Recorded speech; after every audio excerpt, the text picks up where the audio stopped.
just had this example. I was working with a couple, and they wanted something newer. Actually, they wanted something newer, a specific floor plan, and so we looked at a couple flips and stuff, and not all flips are created equal. No, that's for sure. So we're looking Some and lipstick on a pig. Yeah, it was lipstick on a pig in some areas, and they're like, well, let's go further out.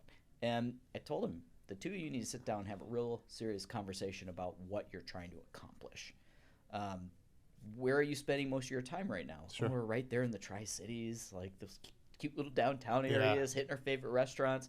Like, you can't drive from Sycamore to go to dinner. Right. You're not going to do it. Sure. So if you're thinking about the ways that, you want to actually enjoy your time in that Fox Valley area, you need to live in that area and be okay with what's actually available. They're like, oh, yeah, we got to go back to the drawing board. Right.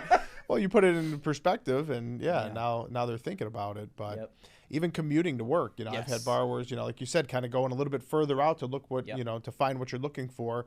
And although it seems that, a lot of the new construction is, once you get a little bit further west or a little bit further south, but then you look at it and it's like, okay, how long is it going to take me to get to work? And we don't live in, Florida or Arizona to where, it's nice and sunny the majority of the time, right? So weather plays a factor here.